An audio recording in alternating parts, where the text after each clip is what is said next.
একটা রাজনৈতিক দল সমানে চিৎকার করছে পিআর দিতে হবে, পিআর দিতে হবে, পিআর না হলে নির্বাচন হবে না। অনেক হুঙ্কার টুঙ্কার হয়েছে, তাই না? এখন আবার সুর নরম হয়ে গেছে। এখন দেখা যাচ্ছে নির্বাচনের জন্য সব চতুর্দিকে দৌড় ডাকডোল চলছে, তাই তো?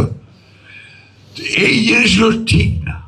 মানুষকে যেটা বলবেন সেটা সঠিকভাবে যাওয়া উচিত, কিন্তু মানুষকে বোকা বানিয়ে ভুল পথে পরিচালিত করা আমার মনে হয় না। আপনারা সবাই আলেমুলিমার আছেন, এটা ইসলাম আমাদেরকে কোথাও বলেছে, এটা আমার জানা নাই।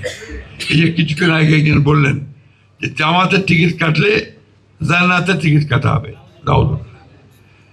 কোথায় আছে আমাকে বলুক, তারা দেখিয়ে দিক কোথায় আছে। এবং এটা ঠিক না, ধর্মকে ব্যবহার করে রাজনৈতিক ফায়দা নিয়ে নেওয়া, এটা কখনোই আপনার ইসলাম এই কথা বলে না। এই কথাগুলো আমি এই জন্যই বলছি, যেগুলো সমস্যা হয়ে দাঁড়িয়েছে কথাগুলো বলছে সবাই। এই কথাগুলো আজকে জনগণের সামনে আসা উচিত, বেশি করে আসা উচিত। সবচেয়ে বড় কথা হচ্ছে যে এই মহলটি তারা কিন্তু আপনার রাজনৈতিক অঙ্গনে দাঁড়াতেই পারছিল না।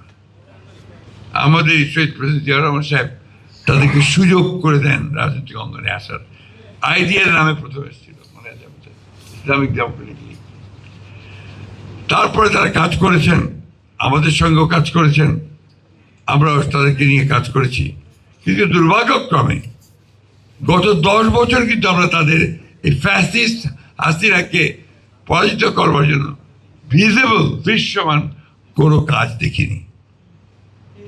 ঢাকা বিশ্ববিদ্যালয়ের নির্বাচনে শুনতে পাই ছাত্রলীগের মধ্যে তারা ঢুকেছিল, শুনেছি, আমরা জানা নেই আমার, অর্থাৎ ছাত্রলীগ সেজে তারা সেখানে ছিল। এই ধরনের কাজ তো আমরা করতে পারি না। আমরা সরাসরি সামনাসামনি লড়াই করেছি।